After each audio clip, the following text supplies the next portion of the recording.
do all my little stuff. Your stuff. Stuff. Get all the animations in order. Well, no, I made sure to do that before. Ooh. Excuse me.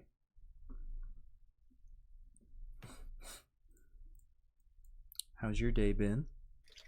Pretty good. I was hanging out with my friend EU a lot. We grabbed some sushi. How is Indiana sushi?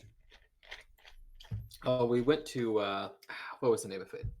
It's that sushi place right next to Yadagaratsu, like right down the road. I'm totally blanking on its name, but it was good. We got these 3 rolls for $15, and they're very good. That's pretty good. Yeah, they're good rolls too. So I'm satisfied. I got some work done today, so I'm feeling good.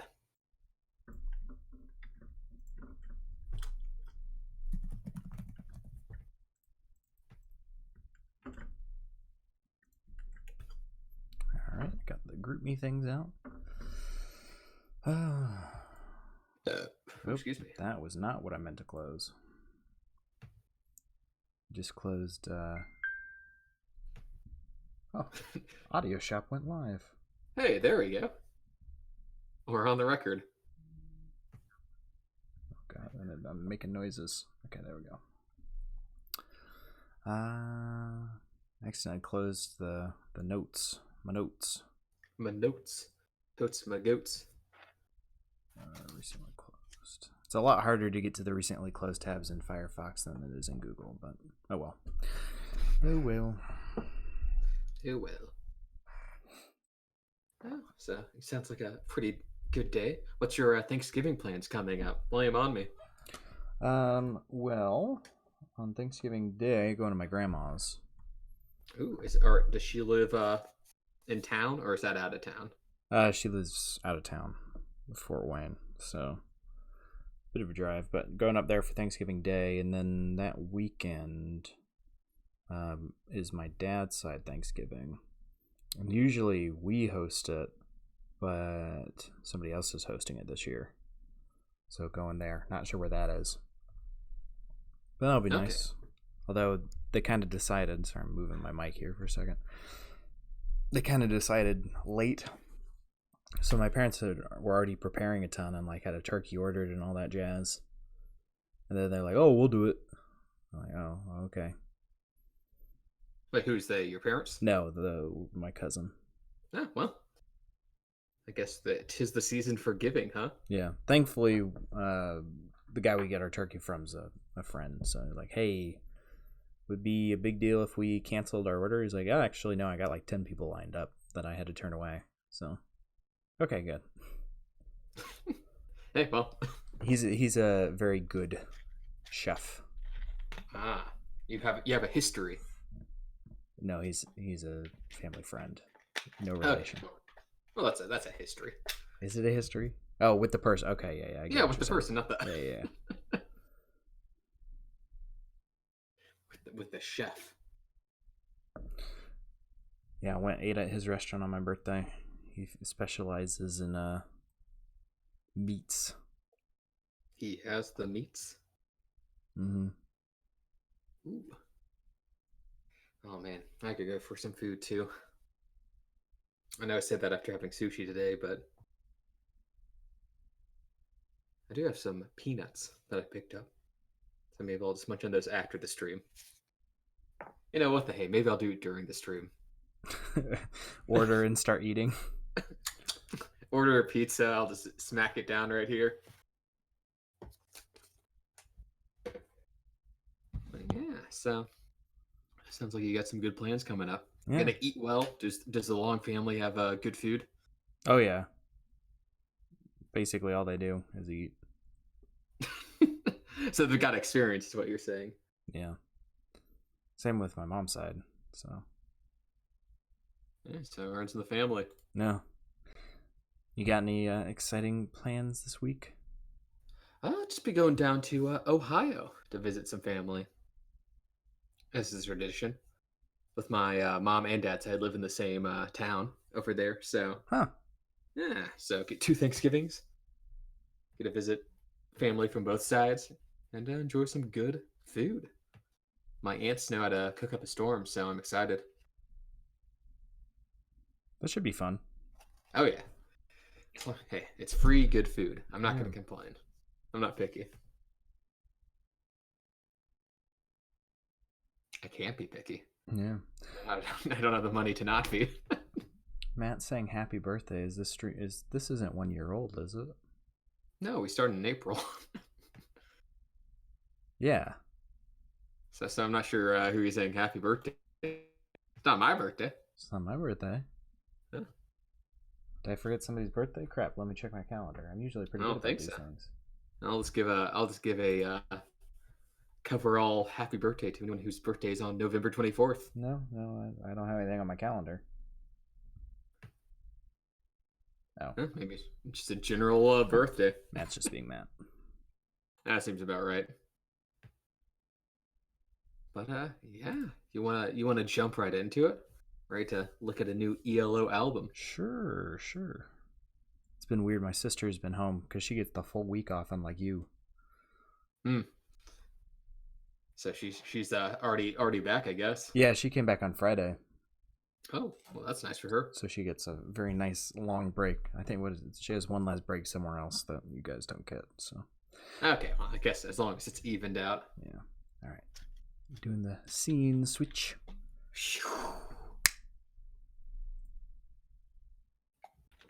Hello, everybody. Oh, sorry. Were you saying something? Oh no, you go first. Hello, everybody, and welcome back to the Audio Show podcast. Continuing on with Thanks-Lynning. Sadly, not able to do From Out of Nowhere when we wanted, just due to life events. But we're back. It's still November. We're still in the time frame. This is still an acceptable title. Yeah, it gave us a bit of extra time to listen to the album, form some further opinions on it. Yeah, let it stew a bit. Yeah. And now we're here reviewing From Out of Nowhere by Jeff Lynne's ELO. And this just came out, what was it, November 9th, I believe. So this is hot off the presses. Brand new. Ooh, it's warm to the touch. So this is some hot takes right here. I don't usually review albums right off the press, so I'm excited. Yeah. So to give a little bit of history of ELO again, this is more about this album specifically. As we've said many a time before, British rock band formed in 1970 by Jeff Lynne and Roy Wood with drummer Bev Bevan. Yes, that's his real name. Roy Wood left in 1972, and from there on, Jeff arranged and produced every album. So this album is the latest album from Jeff Lynne's ELO, as we said. It's actually only the second since Jeff slapped his name on the front of it to combat, people trying to build off of the ELO's fame or something that we said last week or 2 weeks ago. Yeah, I think so. And then this is similar to Alone in the Universe. Jeff did almost everything himself. Sadly, his daughter does not make an appearance on this album. There was no female vocals, so I was suspicious. But Jeff Lynne does the vocals, he does the guitar, he does the bass guitar, he does piano, he does the drums, keyboard, he plays cello on Losing You. He also plays the vibraphone. There's a very special guest, Richard Tandy, who comes back for the piano solo on One More Time, and I'll get into that a little bit more when we get to that song, but that's nice and exciting. And then Steve J was the engineer and percussion. So it's mostly the Jeff Lynne show here. Yeah. So very similar to Alone in the Universe. He did less on this one, though, because on the other one, the percussion guy, I can't remember if it was Steve or not, the percussion guy was only credited with like 2 instruments. But on this one, it sounds like he did everything but the drums. Which is, of course, still Jeff Lynne. Yeah. And to be fair, there's a lot of percussion instruments, but they're not featured very heavily ever. It's just sometimes there's like that noise or something. Yeah, just some extra flourishes. Yeah. The singles on this album were From Out of Nowhere, the title song, and Time of Our Life. And it's another pretty dang short album at 32 minutes and 39 seconds. Yeah, So. it's 10 songs? Yeah. Each one basically to the second, about just a little over 3 minutes. So nothing too long on this one. He's kind of cut back quite a bit. He's keeping it nice and tight. Mm-hmm. And considering, this is Jeff Lynne is now 71 years old. He is. So, yeah. Not a lot of people are putting out albums after 70. So no, especially when did they start ELO? 72? 1970. Yeah. So almost 50 years after the fact. Yeah. That's crazy. That's a hot second. Excuse me. Got a frog in my throat today, I guess. Well, you want to jump into the first song then, Cooper? Yeah, let's do it. Let's jump into the title track number 1, From Out of Nowhere. Bit odd slapping it right at the start of the album, I feel. Oh, yeah, but I mean, I guess it's not too uncommon. Just like, you're here from out of nowhere? Well, here's From Out of Nowhere. Yeah, it's a nice, I'll give it, it's a nice strong start. Got a really nice guitar riff going on there. It's, I don't know, this jumping a bit ahead of myself. I don't think this is one of the strongest songs on the album, personally. I mean, I would agree. I mean, maybe I'm spoiled by Alone in the Universe's title track. Yeah. Which was phenomenal. But this one's it's pretty good. It's pretty standard ELO formula. I would say going into it, some good guitar work. Jeff Lynne still sounding good at 71. Mm-hmm. It's impressive. I mean, you can tell a little bit of his age in his voice, but not a lot, and he's still hitting some pretty good notes. Yeah, you can just occasionally you hear something like, you can hear his age a tiny bit. Otherwise, he's rocking the vocals as always. Yeah, so obviously still a strong suit. Yeah. And there's that little bit extra going on in the background in this one to give it a bit more of that ELO vibe. I know if you get the chance to catch our last podcast, whenever Jeff was singing, it was a bit dumbed down in everything else. And this one is still the case, but quite a bit more going on in the background. Yeah, this one has like some violins going. The percussion's still pretty basic. And the instrumental lines are still quite simple while he's singing. But it's got like some more pounding drums. It's got that dun dun dun dun dun dun dun thing going on. Mm-hmm. So it has a couple elements to keep it a little more interesting. And then you say that, but then we get to the piano breakdown, which I think no more than 10 notes were played, and then it just goes back into the chorus again. I'm like, okay, that was not really... They're very slow notes. There. It really lingers on each one of them. Yeah, you maybe actually write something a bit more for there. I don't know, it just felt empty. It was very sparse piano notes and then straight back into the chorus again, so... Yeah, I mean, it's kind of a running theme for this album that it's not like he doesn't really deviate from the formula too much. Mm-hmm. Verse, chorus, little breakdown, chorus. No. Verse, chorus, breakdown, chorus. Chorus. Sorry, There's chorus twice to a fade out, which there are certainly stronger ways to end a song than double chorus to fade out. So, but yeah, for a title track, it's not like mind blowing. But it still has that ELO vibe. It does, yeah. If maybe somewhat fainter than in their prime. Well, you get a lot of people arguing what the prime was. After the first 3 tracks, the orchestra part kind of took a back seat. True. I don't think anyone's going to say post 2000 is going to be ELO's prime, though. Good point. Jumping on to track number 2, then. Track number 2. Help Yourself. Help Yourself. So this has got a very good example of something that Jeff Lynne has done extremely well throughout his entire career. So jumping a bit ahead in the song, there's the guitar solo with the synth going underneath, and it's kind of nice electronic, and the melody of the chorus really gets in your head. Jeff Lynne is extremely skilled at making like little coming up with little licks that really get its hooks into you. It doesn't let you forget them. No. He's very good at making. I mean, they're not like really even overly complicated. Yeah, they just stick around. Very simple little earworms that get in you. To Help Yourself, I like got that a bit. it definitely helps that, of course, being propped up by Jeff's vocals. Hmm. I think he's got some very good moments in this song. The little bridge he does with the "You just keep on being you." Hmm. It's like a lot of personalities injected in that. And the song's a little more synthy and atmospheric than From Out of Nowhere. So of course ELO still got that electric in them, Yeah. even though these last two albums have probably geared more towards classic rock than any electronica. Yeah, this one's definitely taken a bit more back to the electronic direction. Although under the singing this time, there's actually a nice little complex guitar line going on. I don't know if you picked up on that, but that was a nice little pleasant change. There was quite a bit more in the guitar going on as opposed to previous songs. Yeah, it had a little more layers, and there's also like I guess like almost like guitar synth was the breakdown on this one. Mm-hmm. I'm I not, thought it was like a guitar solo with a synth along with it. I'm not sure. that's kind. I wasn't sure exactly what that was, but very electronic sounding guitar. I think added into the feeling of the song. Yeah, there's a nice bit of harmony throughout, that's not done too much. I mean, of course, harmony with himself. Yes, he's the only vocalist. But to be fair, that has been like 85% of ELO's history is Jeff Lynne vocalizing or harmonizing with himself. Yeah, so he's not going to stop now. Yeah. So, but it's really, this one gets in my head quite a bit. It's got a very catchy chorus. Yeah, the chorus is pretty catchy. My biggest gripe with it is probably the ending. Really?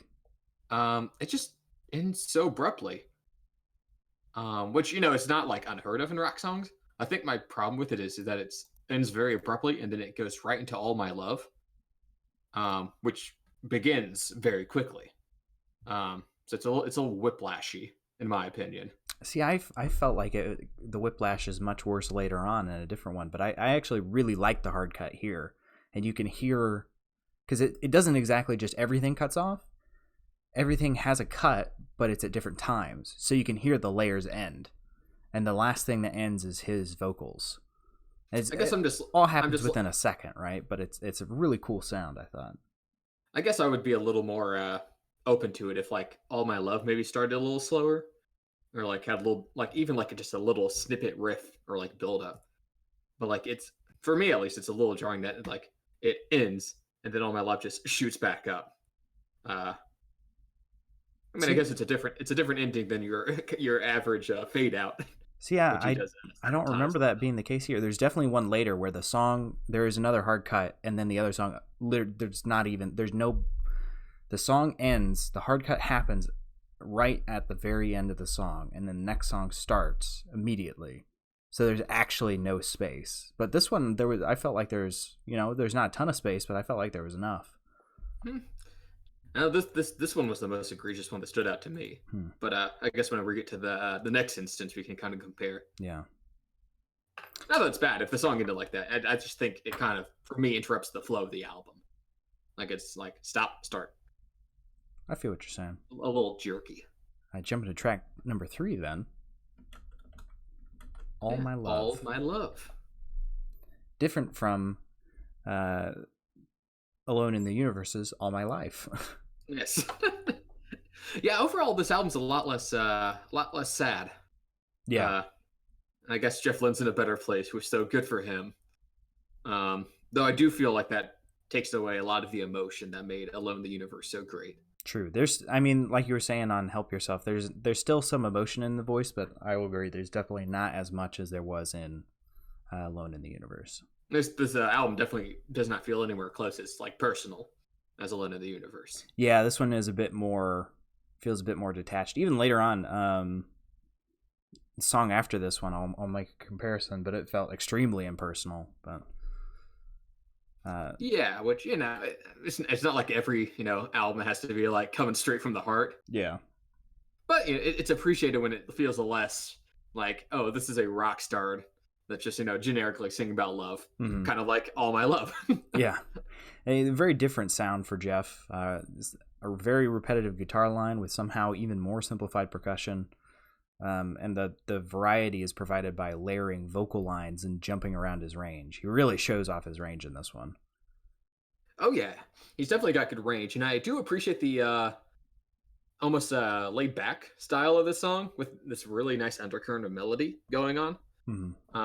So it's not like it's not an ELO banger, but it's very pleasant on the ears. Yeah, there's some strings thrown in about halfway through to kind of pad it out a bit more. This one just feels a bit repetitive for me. However, this is kind of I'm not going to shut up about this for a couple songs, but he repeats the melody notes with different words, which is a tactic that I'm not a fan of. Because granted, yes, you're writing more lyrics, but you're not writing more song. You're just reusing the melody. So he does that melody and then the chorus and then that melody, and it sounds very samey. I like the switch up for the outro, but that repetition of the melody with the different verses aside from the chorus doesn't really help here when there's not a whole lot going on in this song. I think especially the most repeatable part of this is probably the backing guitar. Really stays pretty constant throughout the entire song. Mm-hmm. And that just that little 3-second snippet's just repeated for the entire 3.5-minute song. Yeah. Which I think maybe adds to kind of the more maybe stretched out feel of it. Yeah. I don't know. It's a bit repetitive for ELO. Yeah, it's pretty laid back, but it's not like something that'll turn your head. It's almost elevator music-y. Kinda, yeah. Odd choice to have is track number 3, I think, but I mean, there's only 10 tracks, so yeah, good point. This isn't the closer, that's for sure. Yeah. So, jump into track number 4 then, if you're ready. Let's do it. Down Came the Rain. It wouldn't be an ELO album without a rain song. Always has to have a song referencing rain. And yeah, this one's another classic rock lick. It's not going for innovation. Yeah, not reinventing you the say wheel. that, but this one, I don't know. It really gave me like an early 2000s band feel for some reason with that harmony. I don't know. There was something about when he was harmonizing with himself. Like the whoa whoas he's throwing in there. It's like whenever I can't put my finger on it, but it's just it feels way more current than anything else, and kind of took me out of it. It definitely, I think you're right when it fuses a little more modern sensibilities, but maybe just more with the I guess for me it was the whoa whoa whoas that they're not usually going through, but I don't know. I think it has the good classic rock sound. Yeah. And again on this one though, at this point I said I'll stop calling it out because it feels like it's every song, but it's the same melodic line and only changing the words. And I wrote a little note underneath for Jeff, if you're listening, this isn't like you. What happened? I mean, he's 71. If I might be playing showing my cards a little bit here, but I'm thinking at this point, Jeff, he just wants to make a nice little album. He doesn't really want to. At least I'm getting that innovation's not really the priority here, right? It's just making a couple new ELO songs that are pleasant and he gets to sing on. This isn't like David Bowie's Black Star. This isn't like trying to go out with a bang. It's more like here's a couple more albums. Yeah, this is out. You know what? I kind of like what you're saying there. I'm gonna think of this as the calm before the storm. The next ELO album. Oof. That one is gonna. That's gonna be the supernova. That's gonna be the time. That's gonna be the the new secret messages. That's gonna be the new cutting edge. I mean, I'll be surprised.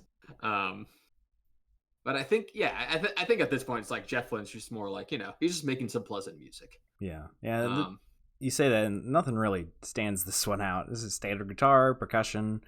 And not going on much in the vocals. It's just kind of, it's very inoffensive. Yeah.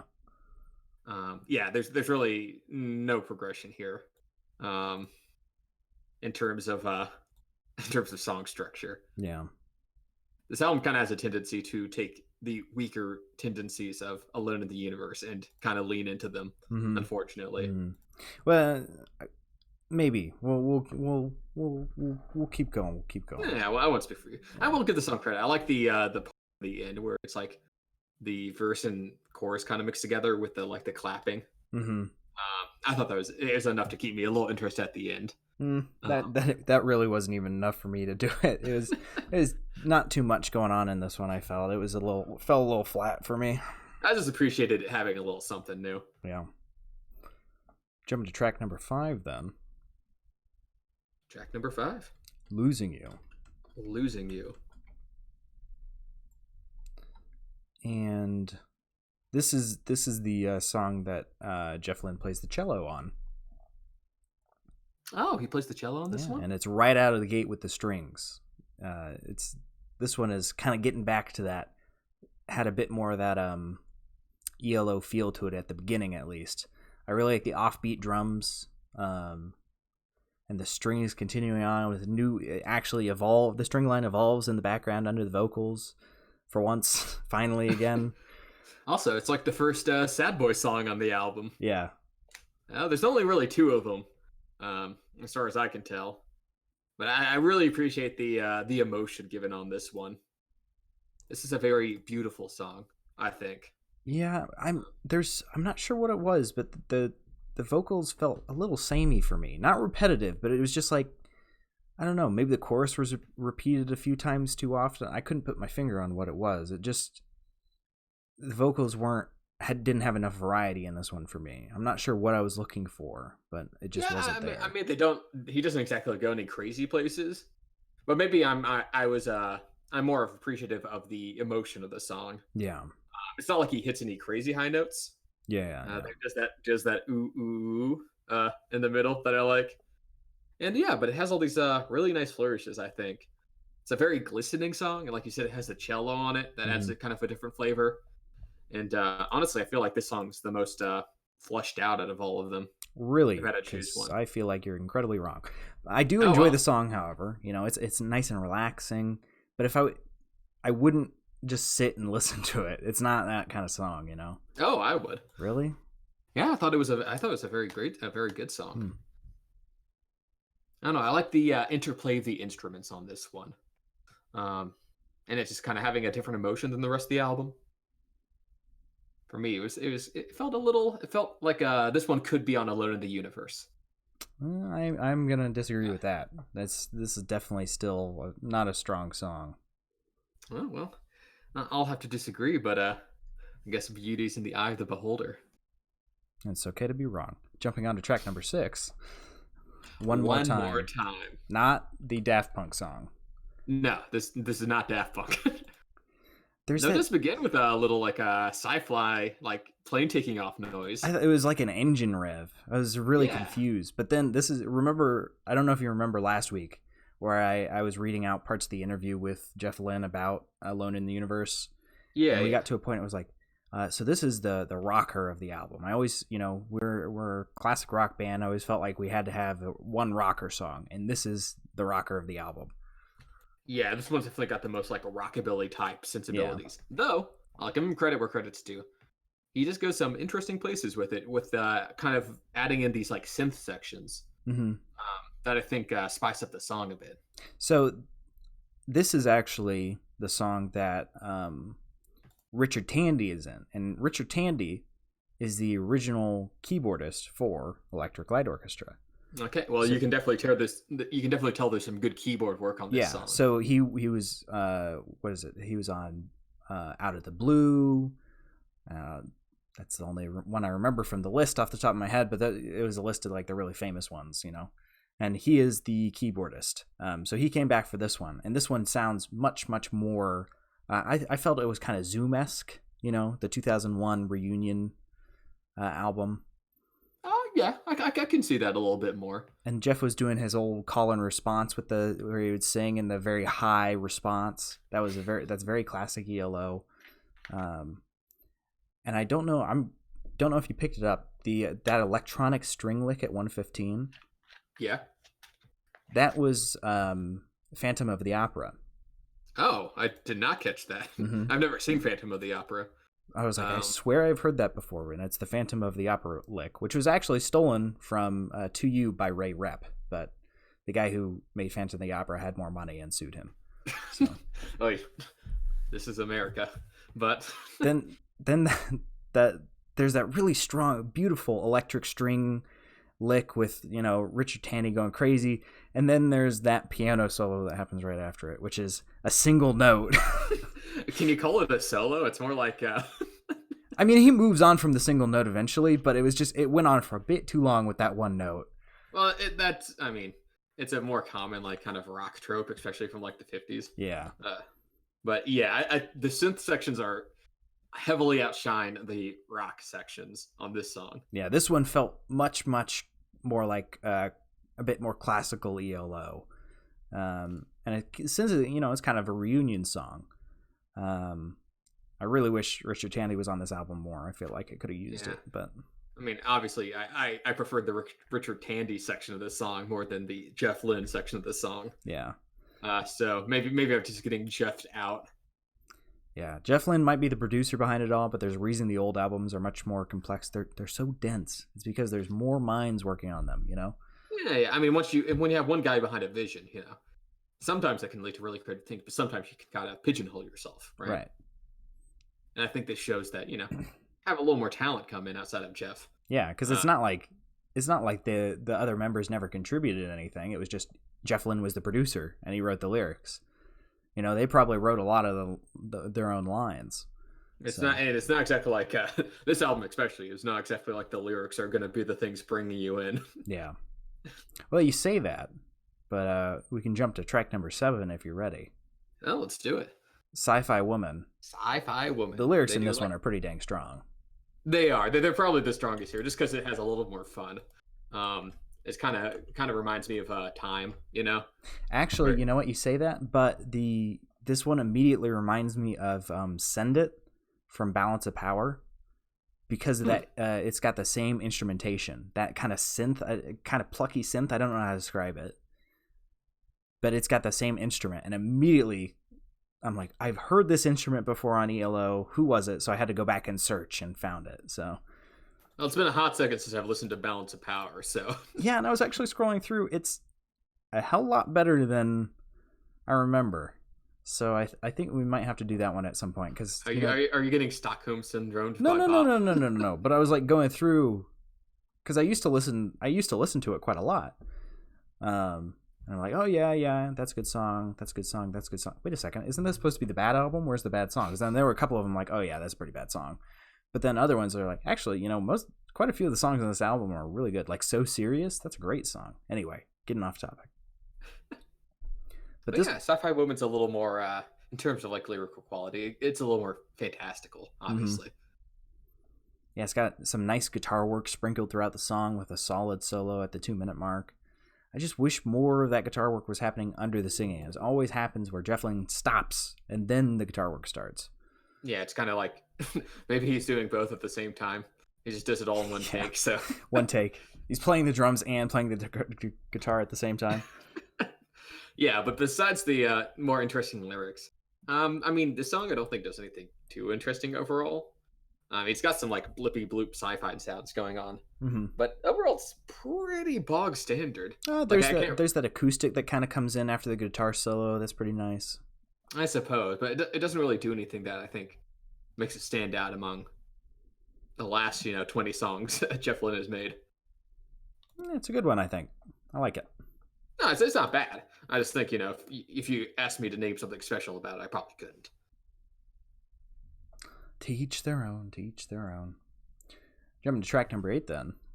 Yeah. Going out on me. So, I don't know about you, but my immediate reaction to this one is like old school sock hop. That's exact. Like this is the hey, Betty, would you like to dance with me? Yeah, moment. Yeah.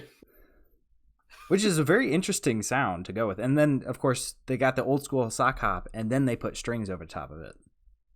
Yeah, which adds it's a little bit more of a love song. Yeah. Except, it's a sad boy song. Yeah, it got a little more sad boy times going on.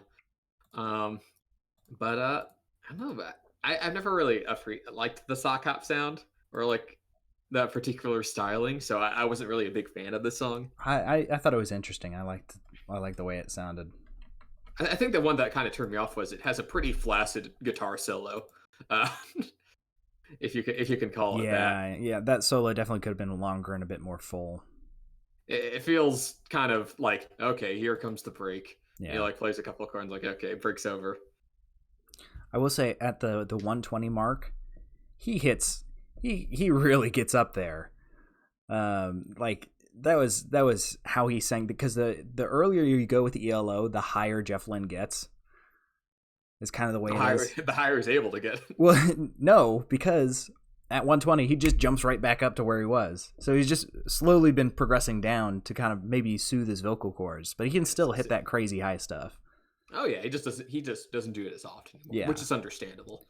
It's not uncommon for voices to drop. Yeah, I wonder if he has any vocal cord issues, because I feel like his style is very calm, you know? Like it's not that harsh on the vocal cords. But he still sings pretty high. True, but even then, you know, that's not going to do as much to your vocal cords as, say, like other rock bands. I imagine if he just like the proper like vocal exercises, like takes care of him. Obviously, he still has him well into his 70s. Yeah. So I think it's got a little more longevity than maybe some like garage rock, screamo type of rock. But I mean, he's been doing this for 50 years, so there's got to be something about the style that's not particularly taxing on the vocal cords. Huh? Maybe just because he doesn't like belt it out. Yeah. I guess if that's the way of thinking about it. Moves closer to the mic as opposed to singing louder. Yeah. I mean, yeah.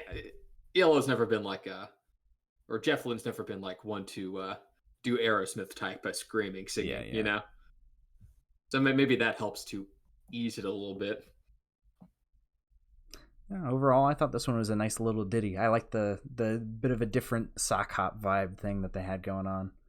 I mean, I appreciate the difference, but I don't appreciate the stylings. If you don't like sock hop, I thought it was I was like, oh, this is, you know, going back to, this is probably what was popular when Jeff Lynne's time. Yeah, exactly. So, jump into the second single then, track number 9, "Time of Our Life." Time of Our Lives.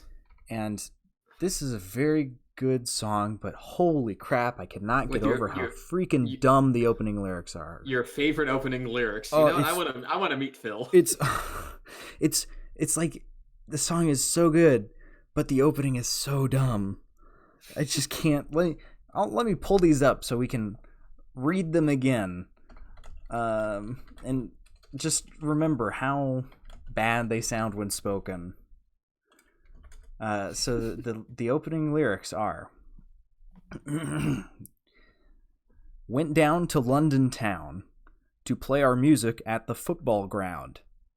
I can't believe this is going down, I said to my friend Phil." Like, that opening verse is so terrible. That's old man story verse, like, right there.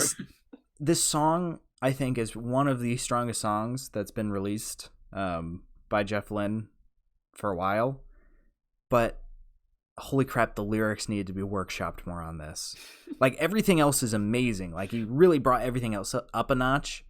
But the lyrics just took like 10 steps back. The chorus is wonderful. The chorus is amazing, but the verses are really bad. Yeah, I think this is definitely one of the stronger songs. And at this point, I guess I wasn't the actual lyricism on this album's not been like particularly memorable. So I don't think I'm as upset about the Phil line, though it is funny. Yeah, this one's definitely a little more energetic. You know, I can see why it was a lead single coming out. Yeah, it's got a lot more layers going into it. Plus that chorus melody really gets its hooks into you. And I don't know the yeah-yeahs going on. Yeah, I don't know if you picked it up in the second chorus. So the end of verse 2, he sings 60,000 mobile phones were shining in the dark of night, waving and weaving, and boy did they shine when we struck up on telephone line. And then on the next chorus, he replaces the first line, which should be "Oh, what a time." He replaces it with the chorus from Telephone Line, "Oh, telephone line," and then he jumps back into the real chorus, and that was really cool. That was like that is a big brain genius moment. And you know, he always has to do a callback to an old song. And that's Oh always the yeah, case. that's pretty ELO. But this one is one of the sure. more blatant ones, and it's really, really well done. It's well integrated, and I think the little synth breakdown is neato. Oh yeah. Actually, you know why you think it's neat? Why is that? Because it's the guitar solo from The Way Life's Meant to Be, of course, from the Time album. Huh? Is it? It is. Huh? So he ripped himself off, Sure, you could say that. or borrowed heavily from his past self? Yeah. But Huh. yeah, that's Huh? so he calls back Telephone Line and Way Life's Meant to Be. Oh, well, I guess he was going a little nostalgic on this one. Yeah, so when I was trying to figure out what the synth line was from, because I couldn't remember off the top of my head, and I went to the YouTube, the top comment was, "Hey Jeff, we need a song to put over the compilations from the Wembley performance." And then Jeff writes the song.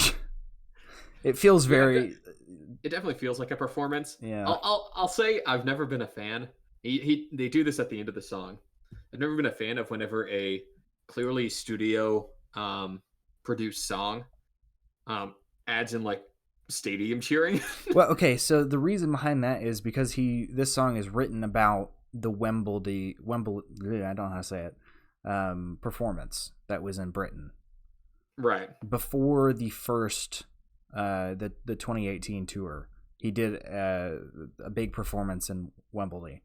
And so they actually released an album of the live performance from that. So that was a really big, because like they hadn't toured for 30 years. So that was like the comeback kind of thing.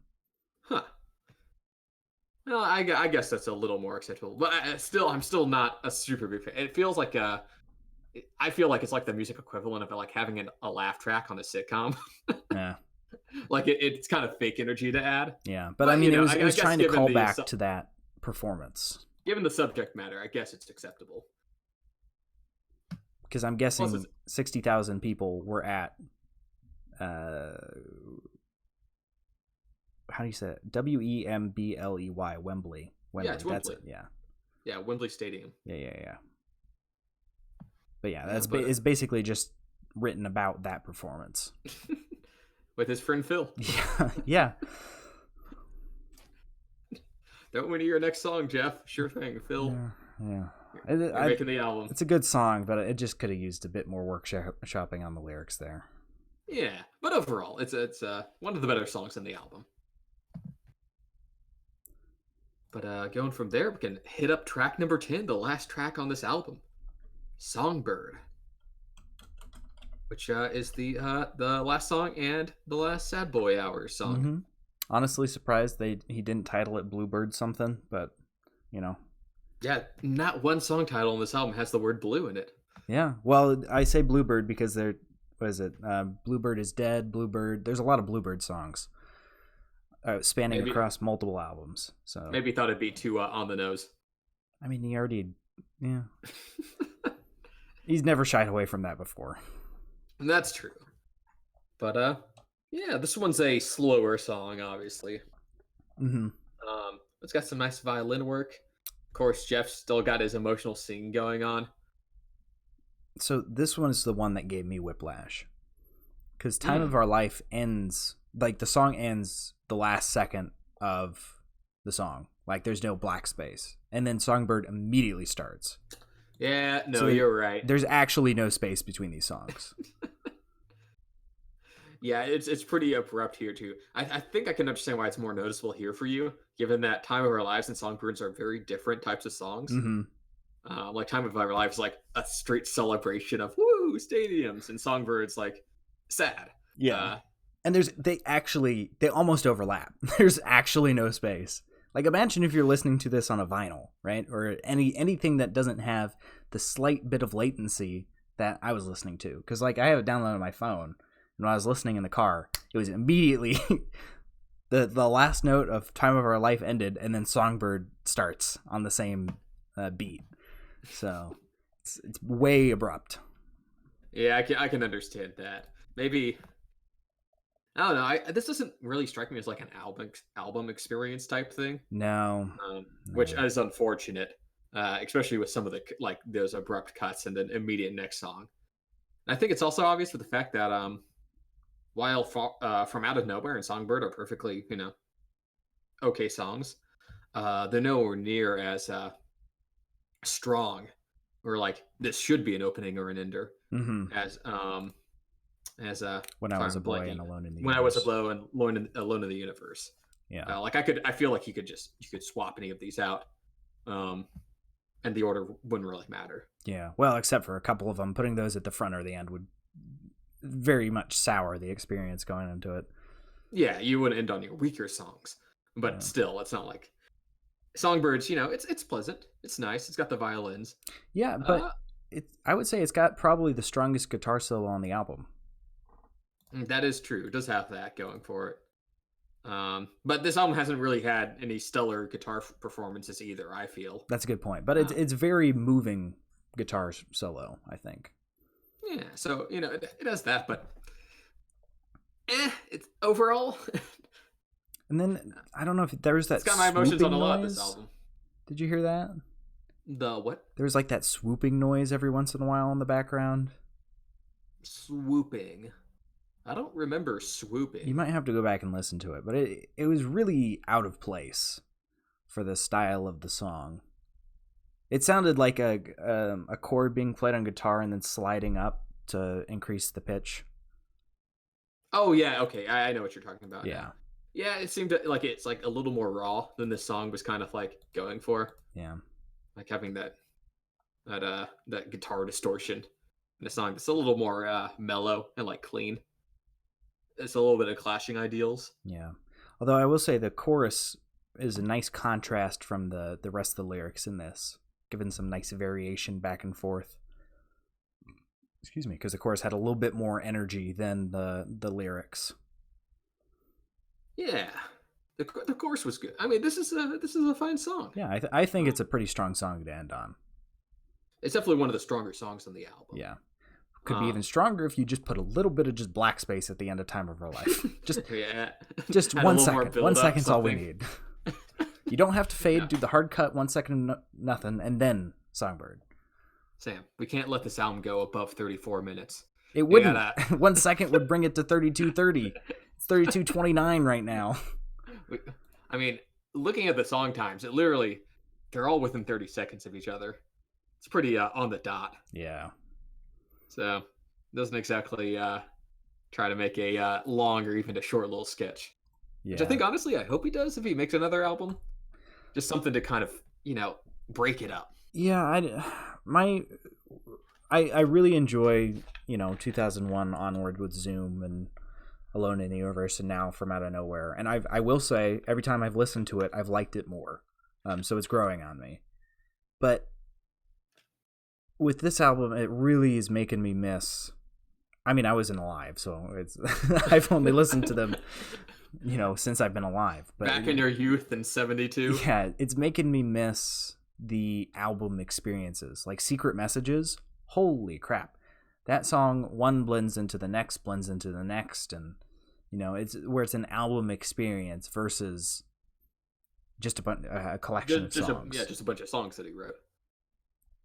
And, Yeah, it's definitely been pretty evident with the last two albums. I don't want them. They don't all have to be related like Time. Granted, that is the greatest album produced, but even just a full album experience like that is quintessential ELO. At least from the golden days. You could probably split up ELO into the Dawn, Golden Days, Dark Days, and then the Return. But I don't know. But something was definitely lost in the transition there. Yeah. I mean, maybe this would be a good time to go back to the roots. Really bring back that orchestra vibe. Yeah, honestly, I'd love to hear Jeff go back to that sound. Maybe bring in some of the old band. I mean, obviously, I think Randy really added a lot to the song he was on. Yeah. I think we've definitely had enough Jeff Lynne doing it all by himself. I think this album probably show that he has a lot to offer, but I think he should bring in, if he can, more people to kind of bolster that experience. Yeah, because there's no denying that he he's done an amazing job producing songs for the past 50 years. But Yeah, but No generally Man's an speaking, Island. the more minds you have working on something, the better it is, to a point. Or at least something to make it kind of break out of the formula. Yeah, yeah. And But, Alone in the Universe was breaking out of that formula, but then he kind of fell into it with this one. So copied Alone in the Universe. yeah. So But yeah, that was all 10 songs from Jeff Lynne's ELO's from out of nowhere. So now we'll talk about our favorite and least favorite songs. And I guess you want to go first, Sam? sure. So favorite, probably Time of Our Life, or Help Yourself's really good too. But Time of Our Life's probably my favorite, just because of all those callbacks, and all the little licks. It's way more layered than anything else. But I will say, Help Yourself's good, and then One More Time's good too, with Randy coming back. One More Time's probably two. So it's probably, I know we weren't supposed to say favorite, but it's probably 1, 2, 3, Time of Our Life, One More Time, and then Help Yourself. But they're all pretty dang close. Those are all very strong songs. Okay. For least favorite, probably Down Came the Rain. That one really fell flat with me. There was just not, really anything there, and that vibe I got from the harmonization really threw me off for some reason. I feel like there's an extremely similar song I've heard in the past, in like the early 2000s, that's making me think of it. So, what about you, Cooper? Yeah, I'd actually have completely different answers than you. My favorite was personally Losing You. I thought it was a very beautiful song. I thought it had a solid progression. And in terms of just like a Jeff Lynne's just like solo outing, I thought it had all the stronger pieces together. Some good guitar work, some good orchestral work, And just overall, I thought it was a very pretty song that I felt had the stronger elements that we found in Alone in the Universe. And then my least favorite song is probably Going Out on Me. Like I said, I didn't really don't like that sock hop. I honestly really did not like the sop hop aesthetic he was going for. But I mean, if he had brought something maybe new to the table with it, but honestly, it was like it had bad guitar solo. It had like a aesthetic I didn't appreciate. It's overall just pretty forgettable. So I have to say it's my least favorite overall. It's not forgettable, Cooper. You're not gonna forget that sock hop. I mean, I kind of have. Besides, just the general sock hop vibe, I can think of the melody of it. See, that one's a good. I think what I've found out from listening to this album is, and what I've been listening to from like Miracle Musical and stuff, the songs that really stick with me are the ones that I can sing along with in the car. And Going Out on Me has a nice little lick that you can sing along with, right? So that one's kind of stuck around a bit more than some of the other ones. So yeah, not for me. Hasn't been sticking in my brain. Fell right out after I listened to it. Like, get out of there. So, moving on to the rating then, since we've picked our favorites and least favorites. Since Cooper and I both have combined about 30 plus years of experience in the auto shop, we know a heck of a lot about cars. I love cars. From the rev of the engine, whatever the smell of the fuel, whatever the thing that's called that shifts it. The motor. Yeah. No, to wheels. The little lights that indicate whether you're turning. Headlights. Yeah, those. Yes. See, we know like 90% of all the cars. Yeah. They're generally made from ceramic. That's something I know. Ceramic or some other form of large stone. Yeah. Limestone's pretty popular these days. But anyway, our ratings are based on cars because we're nerds. So showrooms, top of the shelf, top of the line, the Tesla Cybertruck of ratings. And then looks like a PS1 model. Yeah. And then bottom of the barrel, scrapyard, 1 out of 5, the PT Cruiser. of yes, the bathtub on wheels. Exactly.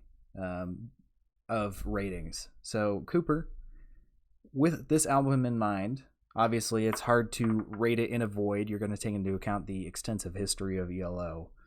What is your opinion on this album? You're definitely right in saying I'm not ranking it in a void.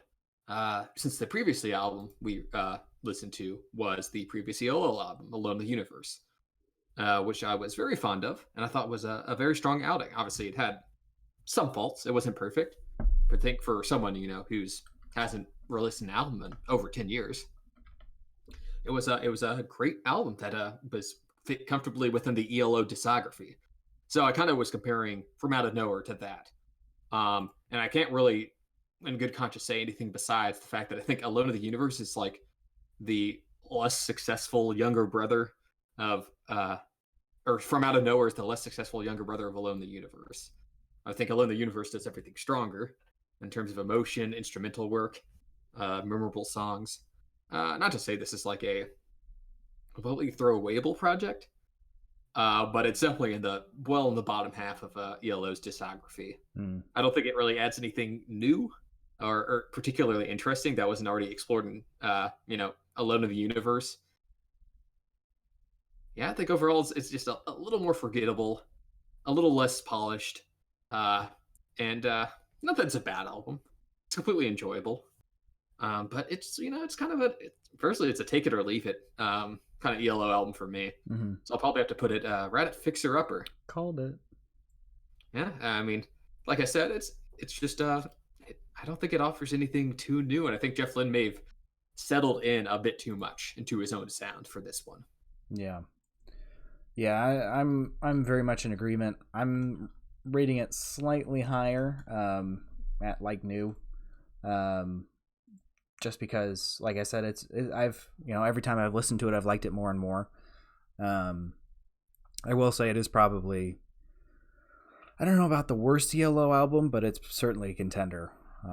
Maybe time will change that, my first listen through with this, I equated to your first listen through of Alone in the Universe. I think I hold Alone in the Universe in such a higher opinion because I can sing every single song of that by heart, and I think about of my own emotions in terms of those songs, so maybe this one will become that way too, but there's just not as much there, a lot less heart in the lyrics, it seems. Yeah, it feels like just like almost a formulaic ELO album to a point. Yeah, it's to a fault, really. It's almost a fixer-upper for me, but I feel like with how much I've listened to it and enjoyed it, I need to rate it a bit higher. I definitely say give it a listen. It's definitely worth a listen. It might be your favorite album of all time. Who knows? So there's still stuff here, and just hope Jeff Lynne's next outing, if he chooses to have one, maybe goes a little more experimental, or goes back to its roots, like early ELO. I think that'd be interesting. I'd definitely like to see that. That'd be something really cool to do. Now bring in some more of the boys, right? Yeah. Well, this going to get a bit harder as time goes along. I mean, bring in the boys that are still around. Still alive and still speak to Jeff Lynne. That narrows it down quite a bit. Or just some younger talent. That could get more of I feel like that would be dangerous. Maybe, but I think at this point, I wouldn't mind a newer sound. Yeah. Maybe bring his daughter back for some of the backing vocals. That was really nice in the last album. Yeah, but not terrible, but a little bit of a disappointment given how high the ELO highs are typically. Yeah. I mean, at this point, I think it's not fair to compare this to the golden days of ELO, but when you've had those golden days in your past, it's hard to not be like, what about that? Why isn't it that good? So not even the golden. I mean, even just Alone in the Universe that he released 3 years prior to this. Yeah. Even that, this isn't anywhere close to that. Yeah. I could comfortably say this is worse. So I know he's still got something in him. Jeff Lynne's obviously, his singing voice is still great for 71. So hopefully he's able to get some more projects out. Yeah. And I'd be completely all right with him even spending a bit more time, because like Time of Our Life and some of the songs that are a bit more layered, got a bit more going on. The other songs could definitely be brought up to that level if you just spend a bit more time, hashing them out. But I guess there's a point of over-engineering the song. So Just Oh imagine well.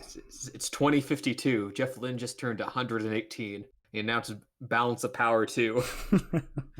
It's literally just Balance of Power again.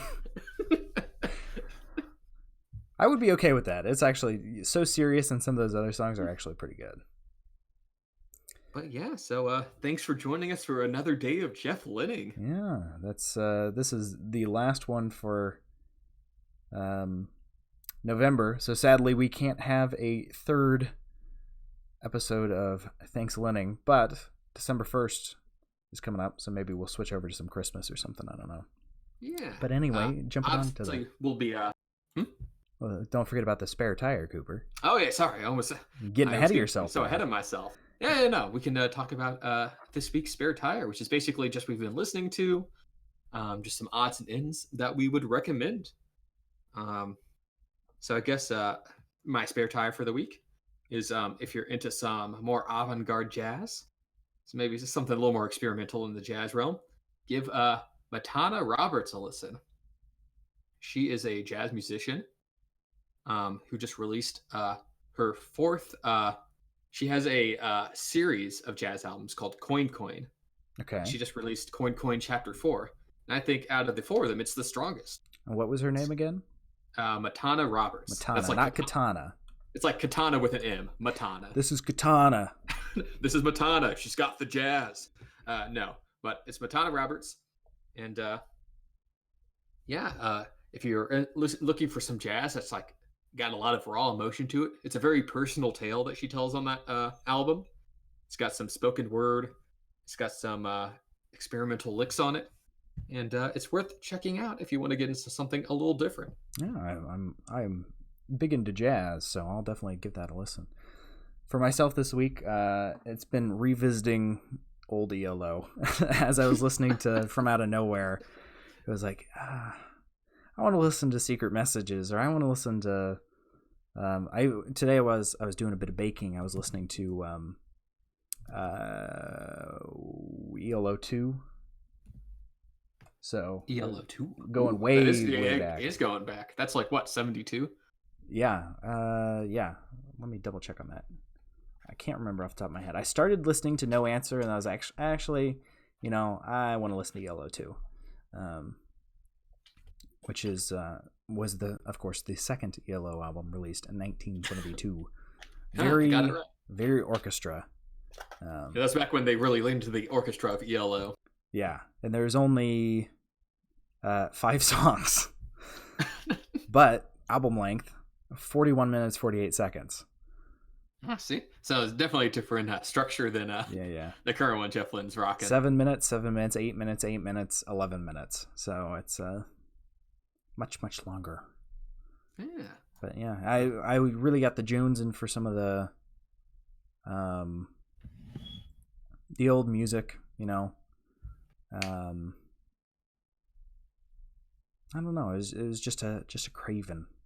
You just wanted a little compare and contrast. Exactly, and it definitely From Out of Nowhere's weak. So, I wanted it to be good so badly, Cooper. I wanted it to be a really good album, but it's not. I mean, it's good, but it's not Alone in the Universe mind blowing. It's hard for an artist that is 50 years after the start of their career to come out with something that matches their prime. You say that, but I mean, I listen to Alone in the Universe more than any other album. So, I guess. Well, so I suppose he has done it, but maybe that was his his one time. Well, I mean, this won't be the last ELO album review, that's for sure. Yeah, hopefully Jeff Lynne's in good health and all that. Yeah, and even the backlog of ELO albums. We've only reviewed 3 of them, Sam. Yeah, that's a good point. So we'll always be able to go back and review more. We could always review Time again. I'm down for that. You just want to listen to Time again. I like listening to Time. When I was in high school, I listened to that album, like the full album, every single day. It was crazy. I honestly believe it. As you should. All right. Well, now that we've done the spare tire, you can get to the outro that you were so desperate to do earlier. Yeah, I just want to let everyone know that we'll be taking next week off, obviously, for Thanksgiving. Okay. And, to join us the week after for our next review. Yeah, and I didn't realize we were taking a break, so this is news to me as well. Oh, I thought I told you before. I think we talked about it, but my mind is like a I don't know, what is it? Like a spaghetti strainer. Water, just a colander. A colander. Water just goes right through. So. Yeah. So. Sorry. Go ahead. But yeah, so we'll be taking next week off, but hopefully you can join us for the week after. And you can follow us on Twitter at AudioShop14 to know what we'll be looking at that next week. And if you're just now tuning in, I see we got a little 6 down there. It's been at 4 pretty steady for the whole episode. So if you're, hey, you, I'm talking to you, you new listener right there. You should go on over to YouTube, check out Audio Shop on YouTube. All of the past episodes are over there. Early ones are a bit rougher, as I don't have this sultry smooth microphone. And Cooper doesn't have his microphone either. I don't have a microphone. So it's a bit rougher in the early ones, but, you know, the YouTube audience thinks that our what's her name? Billie Eilish one is pretty popular. Although Rex Orange County, I think, is our winner for now. So they like the young people. They like those dang kids. They don't know good music if I hit them upside the head. So. Hey, those were pretty good albums, especially Billie Eilish. Yeah, but if you like what you hear, go check us out. And if you have a favorite album that you would like to hear us give our sometimes extremely stupid opinions on, you can go to the Twitch down in that suggestion box. Yeah, little suggestion box. Right now, Matt is dominating the suggestion box, and we need some other names in there. Some fresh blood. Yeah, exactly. But we're always open for new experiences, new artists, whether they're old or new. And I'm going to keep trying to get Cooper to listen to ELO. I mean, it's working so far. Mm-hmm. But yeah, so I think that's about it. And we hope you have a wonderful day and a wonderful Thanksgiving. Yeah. Hopefully you have an enjoyable week. Don't yell at your family too much. What political things could they possibly yell at the family this Thanksgiving, Sam? I can't think of. This is going to be a rough one for a lot of people, I'm guessing. Yeah, so have a very happy and safe Thanksgiving. See you later, shoppies. Ooh, not thankful for that. I am. See you.